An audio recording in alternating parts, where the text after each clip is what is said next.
Everyone, आज हम class 5th की इंग्लिश की बुक में से यूनिट नंबर 5 पढ़ेंगे a different kind of school, यानी एक अलग तरीके का स्कूल। तो यहाँ पर एक राइटर हैं जो कि अपनी कहानी बताते हैं और वो जाते हैं मिस बीम के स्कूल में। मिस बीम एक लेडी का नाम है। I had heard a great deal about miss beam school. तो यहाँ राइटर बोल रहे हैं कि मैंने मिस बीम के स्कूल के बारे में काफ़ी अच्छी तारीफ सुनी है, but not till last week did the chance come to visit it. लेकिन मुझे अभी पिछले हफ्ते ही वहाँ जाने का मौका मिला। When I arrived there was no one inside but a little girl about 12। तो मैंने जब आसपास देखा तो कोई था नहीं उनके स्कूल में ज़्यादा, लेकिन हाँ, एक छोटी मुझे लड़की दिखी जो कि लगभग 12 साल की होगी। और हर eyes were covered with a bandage. उसकी जो आंखें थीं वो पट्टी से बंधी हुई थीं। बैंडेज को हम पट्टी बोलते हैं। And she was being led carefully between the flower beds by a little boy who was about 4 years younger।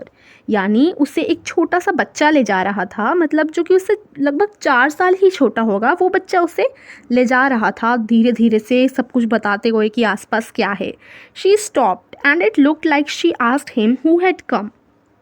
फिर वो दोनों रुक जाते हैं और जिस लड़की की आँख पे पट्टी बंधी होती है वो उस लड़के से पूछती है कि कौन आया है। He seem to be describing me to her. और वो लड़का बताता है कि मैं आया हूँ, मतलब मैं मेरी तरफ इशारा करके बताता है कि वो आए हैं। Then they passed on. फिर वो गुजर जाते हैं, आगे बढ़ जाते हैं। Miss Beam was all that I had expected. फिर मैं मिस बीम के पास जाता हूँ और मिस बीम वैसी ही थी जैसा मैंने सोचा था।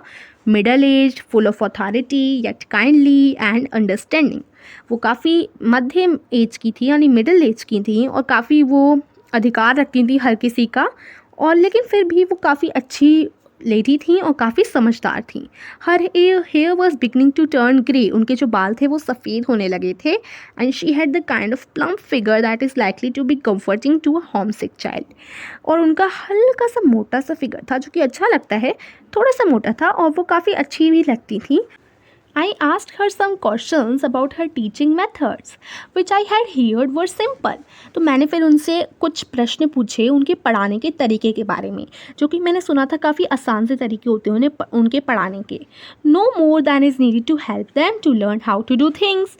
तो मिस बीम जवाब देती है, नहीं ज़्यादा कुछ तो हम नहीं सिखाते बच्चों को, बस हम सिंपल स्पेलिंग बोलना, adding, subtracting, multiplying and writing, ये सब सिखाते हैं। घटाना, जोड़ना, जमा करना, ये सब पढ़ते हैं ना मैथ्स में, वही चीज़ है। वो सिंपल स्कूल था, वैसे ही पढ़ाते थे वो लोग।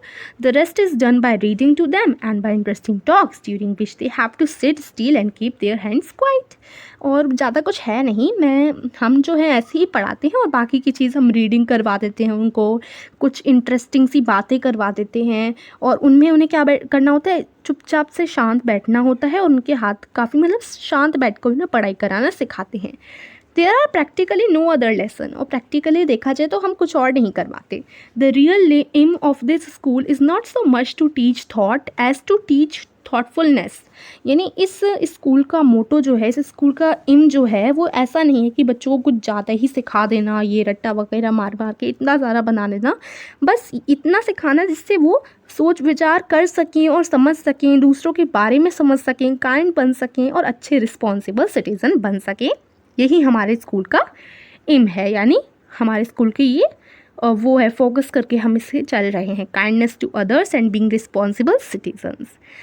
Look out of the window a minute will you.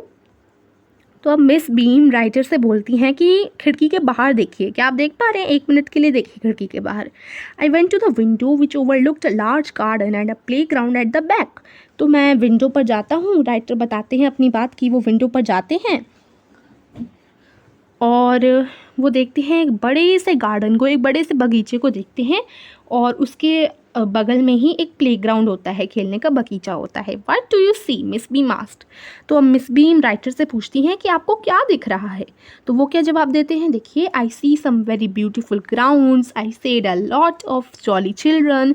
तो अब राइटर बोलते हैं, जो ये कहानी सुना रहे हैं वो बोलते हैं कि मैं काफ़ी सुंदर बगीचे देख रहा हूँ और काफ़ी सारे बच्चे देख रहा हूँ जो कि काफ़ी खुश हैं। It pains me though to see that they are not also healthy and active looking। फिर वो जो कहानी सुनाने वाले हैं, राइटर जो हैं, वो बोलते हैं कि मुझे ये देखकर दुख हो रहा है कि काफ़ी बच्चे ना, सारे बच्चे स्वस्थ नहीं हैं और मतलब लग नहीं रहे स्वस्थ से। When I come in I saw one poor little girl being led about। जब मैं इस विद्यालय के अंदर आया था तो मैंने एक लड़की को देखा था जिसकी आंखों में पट्टी बनी हुई थी, वो देख ही नहीं सकती थी। She has some trouble with her eyes, उसकी आंखों के साथ कुछ परेशानी थी। Now I can see two more with the same difficulty, और अब मैं देख पा रहा हूँ कि 2 और ऐसे लोग हैं जिनके साथ ऐसे ही परेशानी है आंखों वाली। And there's a little girl with a crutch watching the others at play, और एक लड़की तो ऐसी है जो कि दूसरों को खेलते हुए देख रही है लेकिन खुद नहीं खेल पा रही क्योंकि उसके पैर टूटा हुआ है या कुछ उसके पैर के साथ परेशानी है जिससे उसने लाठी सी ले रखी है और उसे पकड़कर वो खड़ी है। क्रच को हम बोलते हैं जो वो लेकर नहीं रखते, जो चल नहीं सकते, उनके हाथ में कुछ डंडा सा होता है जिससे पकड़कर वो चलते हैं, वो उसे हम क्रच बोलते हैं। She seems to be hopeless cripple, तो वो पॉइंट राइटर बताते हैं कि वो चल नहीं सकती बेचारी और दूसरे लोगों को, दूसरे बच्चों को खेलते हुए देख रही है और वो बेचारी काफ़ी वैसी लग रही है कि मतलब बहुत दुखी सी लग रही है। Miss Beam laughed, oh no, she said she is not really lame, this is only her lame day. तो मिस बीम ऐसा सुनकर बहुत तेज़ हंसती हैं और बोलती हैं, अरे नहीं नहीं, ये तो बस वो सच में थोड़ी ना ऐसी है कि वो चल नहीं सकती, ये तो बस उसका बिना चलने वाला दिन है। The others are not blind either, it is only their blind day. और दूसरे जिन्हें आप अंधा समझ रहे हैं वो अंधे नहीं हैं। ब्लाइंड का मतलब होता है अंधा, वो अंधे नहीं हैं, बस उनका आज ब्लाइंड डे है, अंधे वाला दिन है। तो मिस बीम के स्कूल में क्या होता था कि हर किसी को दिन दे दिए जाते थे कि इस दिन वो अंधे रहेंगे, इस दिन वो बोल नहीं पाएंगे, इस दिन वो सुन नहीं पाएंगे, ऐसे दिन बनाए दिए जाते थे। I must have looked very surprised for she laughed again, मैं बहुत ज़्यादा हैरान हो गया कि मिस बीम क्या कह रही हैं और ये हंस क्यों रही हैं। This is a very important part of our system, तो जो मिस बीम है वो कहती हैं ये हमारे स्कूल के सिस्टम का काफ़ी ज़रूरी हिस्सा है। To make our children appreciate and understand misfortune we make them share in misfortune too. हाँ, अपने बच्चों को दूसरों की तकलीफ़ समझने के लिए हम दूसरों की तकलीफ़ उन्हें दे देते हैं। जैसे अगर कई बच्चे होते हैं जो देखिए, जैसे कई बड़े लोग जब बड़े हो जाते हैं तो दूसरों की तरफ ध्यान ही नहीं देते। जैसे कोई चल नहीं सकता तो बच्चे उसका मज़ाक उड़ाएँ या कुछ ऐसा ना करें। इसके लिए जो मिस बीम का स्कूल था वो उन्हें सिखाता था कि जिनका भगवान ने जिनको सब कुछ नहीं दिया, किसी के पैर नहीं होते, किसी के हाथ नहीं होते, तो उन लोगों के साथ कैसा व्यवहार करना चाहिए ये बच्चे सीख जाते हैं अगर हम उन्हें ही वो चीज़ दे दें। जैसे अगर किसी को मिस बीम ने अंधा बनाया तो अब वो अंधे का इम्पोर्टेंस समझ जाएगा, वो समझ जाएगा कि अंधे को हमें मदद करनी चाहिए, अंधे को कैसा महसूस होता है। तो इससे जो बच्चे हैं वो बिगड़ेंगे नहीं और दूसरे लोगों को मजाक नहीं उड़ाएंगे या कुछ ऐसा वैसा नहीं करेंगे। Each term every child has one blind day, one lame day, one deaf day, one injured day and one डम डे। हर बच्चे का एक न एक दिन कोई ना कोई दिन आता ही है। जैसे किसी बच्चे का ब्लाइंड डे होता है, ब्लाइंड डे का मतलब अंधे वाला दिन, जिस दिन वो देख नहीं पाएगा। वन लेम डे का मतलब होता है जिस दिन वो चल नहीं पाएगा। वन डीफ का मतलब होता है जिस दिन वो सुन नहीं पाएगा। वन इंजर्ड का मतलब होता है जिस दिन उसके पैरों में लगी होगी या कहीं पर भी लगी होगी। एंड वन डम डे का मतलब होता है, डम्ब का मतलब होता है वो बोल नहीं पाएगा। तो इस तरीके से सब चीज़ के दिन बनाए दिए जाते हैं मिस बीम के स्कूल में, वो ये बताती हैं। During the blind day their eyes are bandaged absolutely and they are on their honour not to peep. तो मिस बीम कहती हैं कि जब अंधे वाला दिन होता है तो बच्चों की आँख पे पट्टी बांध दी जाती है और फिर वो उनके ऊपर ही डिपेंड होता है कि वो खोल कर देखेंगे या नहीं देखेंगे पट्टी को हटाकर। The bandage is put on over night so they wake blind. और पट्टी जो बांधी जाती है जब बच्चे सो रहे होते हैं तभी पट्टी बांधी जाती है जिससे जब वो सुबह उठें तो वो एकदम अंधे हो। This means that they need help with everything, और इसका मतलब ये है कि हर काम के लिए उन्हें मदद की ज़रूरत पड़ेगी। Other children are given the duty of helping them and leading them about. अगर मान लीजिए किसी का आज अंधे वाला दिन है तो वो खुद तो चल नहीं पाएगा ना, तो उसे किसी और की ज़रूरत पड़ेगी। तो इसलिए दूसरे बच्चे को हम रिस्पॉन्सिबिलिटी दे देते हैं जिससे वो अंधे वाले बच्चे का ध्यान रखे, उसे बताए कि किधर जाना है, किधर कैसा व्यवहार करना है एक्सेट्रा। तो ऐसे मिस बीम बताती हैं। They all learn so much this way, both the blind and the helpers. तो इस तरीके से ना दोनों बच्चे ही सीख जाते हैं, जो मदद कर रहा है वो भी सीख जाता है और जिसको परेशानी है जैसे जो अंधा है वो भी सीख जाता है। सब बच्चों को कुछ ना कुछ सीखने को मिलता है। There is no mystery about it, Miss Beam continued. वो बोलती हैं मिस्ट्री का मतलब होता है कोई डिफ़िकल्टी या फिर दुख की बात। तो वो मिस भीम कहती हैं कि इसमें कोई दुख की बात नहीं है। एवरीवन इज़ वेरी काइंड, सारे बच्चे बहुत ही अच्छे हैं। And it is really something of a game, और बच्चों के लिए तो एक तरीके से गेम ही बन जाता है क्योंकि कोई हेल्प करता है, कोई अंधा होता है या कुछ। Before the day is over though even the most thoughtless child realises what misfortune is. और अगर कोई ऐसा बच्चा है जो बिल्कुल नहीं समझता दूसरों की तकलीफ़, तो जैसे उसको हम अंधा बना दें तो वो दिन के अंत में समझ जाता है कि अंधे की क्या क्या तकलीफ़ें होती हैं, और जो बिल्कुल नहीं सोचता वो भी समझ जाता है इससे। The blind day is of course really the worst, but some of the children tell me that the dumb day is the most difficult. तो जो अंधे वाला दिन होता है वो बेकार तो होता है, वर्स्ट का मतलब होता है बेकार। तो जो अंधे वाला दिन होता है वो वर्स्ट होता है, बेकार होता है, लेकिन कुछ बच्चे मुझे बताते हैं कि जो बिना बोलने वाला दिन होता है वो उससे भी बेकार होता है। We cannot bandage the children's mouths, so they really have to exercise their willpower. हम ना मिस भी बोलते हैं कि हम बच्चों के मुंह पर तो पट्टी नहीं बांध सकते, है ना, लेकिन उन्हें बस ऐसा बिहेव करना होता है, उन्हें बोलना नहीं होता। ये फिर उनके विल पावर पर, आत्मशक्ति पर निर्भर होता है कि वो बोलें या ना बोलें, लेकिन उन्हें बस बोलना नहीं होता। कभी कभी क्या होता है, जब हम मुंह बंद रखने की कोशिश करते हैं लेकिन कुछ शब्द निकल जाता है, तो बस उसको कंट्रोल करना होता है बच्चों को, जब उनका बिना बोलने वाला दिन होता है। Come in to the garden and see for yourself how the children feel about it. चलो अब मिस बीम राइटर को गार्डन में ले जाती हैं और दिखाती हैं। Miss Beam led me to one of the bandaged girl. Here's a gentleman come to talk to you, said Miss Beam and left us. फिर मिस बीम मुझे एक लड़की के पास ले जाती हैं जिसकी आँख पे पट्टी बंधी होती है, और फिर वो उस पट्टी वाली लड़की से बोलती हैं कि ये एक आदमी है जो कि आपसे बात करने आए हैं, और फिर मिस बीम ऐसा बोलकर चली जाती हैं। Don't you ever peep, I asked the girl. मैं लड़के से पूछता हूँ, राइटर लड़की से पूछता है कि क्या तुम कभी रोई नहीं हो? तो फिर लड़की कहती है, oh no, she exclaim, that would be cheating, but I had no idea it was so awful to be blind. तो लड़की बोलती है, अरे नहीं, ये तो चीटिंग होगी ना, और मुझे चीटिंग करना नहीं अच्छा लगता, और मुझे ना बहुत ही बेकार लगता है। आवफुल का मतलब होता है बेकार। मुझे काफ़ी बेकार लगता है जब मेरा अंधे वाला दिन होता है। You can't see a thing, you feel you are going to be hit by something every moment. ना ही तुम देख पाते हो, ना ही तुम ऐसा फील कर पाते हो, मतलब तुम्हें ऐसा लगता है कि तुम किसी चीज़ से टकराने वाले हो, हर समय पे ऐसा लगते रहता है। तो ये जो अंधी वाली लड़की होती है ना, ये उस राइटर को बताती है कि मुझे अंधा बनना बिल्कुल नहीं पसंद, और फिर वो कहती है, it's such a relief just to sit down, यानी जैसे बस ऐसा मन करता है कि हम एक जगह बैठ जाएं, कहीं हिले डुले ना, जिससे हमारी टक्कर ना हो। Are your helpers kind to you? फिर राइटर उस लड़की से पूछते हैं, क्या तुम्हारे मदद करने वाले तुम्हारे लिए अच्छा व्यवहार करते हैं? Fairly, but they are not as careful as I shall be when it's my turn. तो वो लड़की कहती है, हाँ वो बहुत अच्छा व्यवहार करते हैं, लेकिन हाँ मैं जितना अच्छा करती, जब मेरी बारी होती है ना हेल्पर बनने की, तो मैं जितना अच्छा करती हूँ उतना अच्छा तो नहीं करते वो। Those that have been blind already are the best helpers. लेकिन जो सच में अंधे होते हैं वो काफ़ी अच्छे हेल्पर्स होते हैं। It's perfectly ghastly not to see, I wish you will try. तो फिर वो लड़की बताती है कि मुझे तो बहुत बेकार लगता है जब मैं कुछ देख नहीं पाती और मेरा अंधे वाला दिन होता है। ऐसा वो लड़की उस राइटर को बताती है। शैल आई लीड यू एनीवेयर? तो वो राइटर पूछते हैं, क्या मैं तुम्हें कहीं छोड़ सकता हूँ या तुम कहीं घूमना चाहती हो? तो लड़की कहती है, ओह यस। वो कहती है, हाँ ज़रूर, let's go for a little walk, चलो हम थोड़ी देर के लिए सैर पर चलते हैं।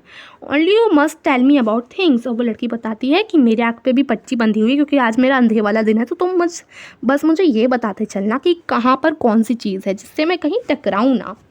आई shall be so glad when today is over. मैं काफ़ी खुश होंगी जब आज का दिन ख़त्म हो जाएगा। The other bad days can't be half as bad as this. तो वो लड़की बोलती है कि जो दूसरे बेकार दिन होते हैं वो इतने बेकार तो नहीं होते जितना अंधे वाला दिन होता है। Having a leg tied up and hopping about on a crutch is almost fun I guess. वो लड़की बोलती है कि जब हमारा पैर टूटा होता है, जब पैर वाला दिन होता है जिसमें हमें पैर बांध के चलना होता है, तो काफ़ी मज़ा आता होगा क्योंकि हम कूद कूद कर चलते हैं। वो मुझे बहुत अच्छा लगता है। मुझे लगता है कि उसमें फ़न होता होगा, मज़ा आता होगा। Having an arm tied up is a bit more troublesome because you can't eat without help and things like that. फिर वो लड़की बोलती है कि अगर आपका हाथ टूटा हुआ है तो ये थोड़ी अजीब बात हो जाएगी, क्योंकि हाथ जब बांध दिया जाता है, जब हाथ टूटने वाला दिन होता है, तो उसमें हमें परेशानी होती होगी क्योंकि हम खा नहीं पाते होंगे बिना हाथ के, और कुछ ऐसी चीज़ में परेशानी हमें होती ही होगी।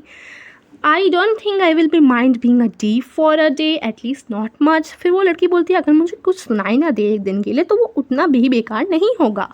But being blind is so frightening. लेकिन जो अंधा वाला दिन होता है वो सबसे ज़्यादा डरावना होता है। फ्राइटनिंग का मतलब होता है डरावना।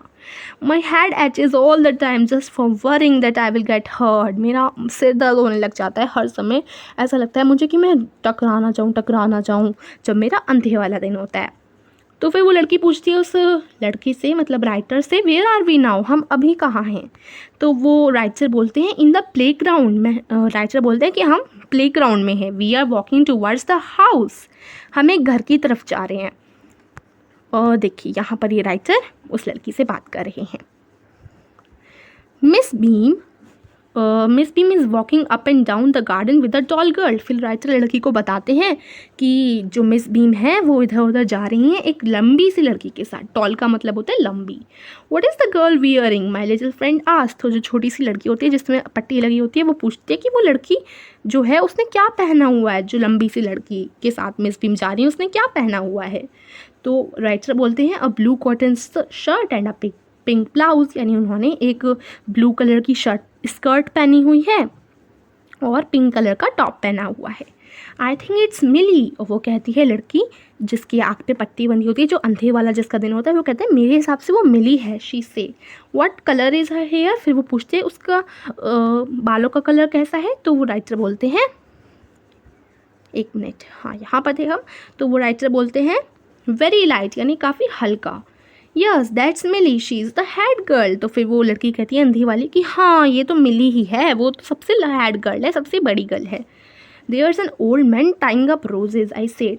और फिर राइटर बोलते हैं यहाँ पर एक बूढ़ा आदमी भी है जो कि रोजेज़ जो होते हैं, गुलाब के जो फूल होते हैं, उनको बांध रहा है। Yes that's Peter. तो लड़की कहती है हाँ वो पीटर हैं, वो गार्डनर हैं यहाँ के और वो बहुत साल के हैं। And here comes a girl with curly red hair. और फिर राइटर बोलते हैं और यहाँ से एक लड़की भी गुजर रही है जो कि घने घने बालों की है और जिसके बाल लाल रंग के हैं। शी इज़ ऑन क्रचेज, और वो क्रचेज यानी लाठी पकड़ कर चल रही है। तो फिर अंधी वाली लड़की बोलती है दैट्स अनीता, वो अनीता है। इस तरीके से वो सोचती है। आगे देखते हैं हम लोग। And so we walked on. ऐसे ही हम चलते गए। राइटर ऐसा बोलते हैं gradually I discovered that I was 10 times more thoughtful than I ever thought I could be. तो फिर राइटर ने यहाँ पर लिखा है उस स्कूल में जाने के बाद मुझे ऐसा लगा कि जितना समझदार और जितना सोच विचार वाला मैं पहले था उससे 10 गुना ज़्यादा मुझ में सोच विचार आ गए और मैं बहुत सोचने वाला बन गया। I also realized that if I had to describe people and things to someone else, it made them more interesting to me. और फिर राइटर ने लिखा है कि मुझे काफ़ी अच्छा लगा दूसरों को बताते हुए, उस अंधी लड़की को बताते हुए कि आसपास क्या चीज़ है, और मुझे काफ़ी इंटरेस्टिंग लगा। When I finally had to leave, I told Miss Beam that I was very sorry to go. और जब मैं वहाँ स्कूल से जाने ही वाला था तो मैंने मिस बीम को बोला कि मुझे काफ़ी दुख हो रहा है जाते हुए। she replied, then there is something in my system after all. तो फिर मिस बीम कहती हैं अच्छा तो अगर आपको जाते हुए दुख हो रहा है तो कुछ ना कुछ तो मेरे सिस्टम में अच्छा होगा, मेरा जो स्कूल का मैंने बना रखा है स्ट्रक्चर उसमें अच्छा होगा। तो इस तरीके से ये जो कहानी है ख़त्म हो जाती है। इसके राइटर हैं ईवी लुसेस, एम्ब्रिजन सिंप्लीफाइड। तो आई होप आपको समझ आई होगी बच्चों। कैसी लगी आपको ये कहानी? आपने देखा कि कितना अलग तरीके का स्कूल था मिस बीम का, और ये काफ़ी अच्छा तरीका है बच्चों को सिखाने का, है ना बच्चों? तो आप कमेंट में बता सकते हैं आपको ये कहानी कैसी लगी। वीडियो को लाइक कीजिएगा और हमारे चैनल को सब्सक्राइब करना ना भूलिएगा। Thank you.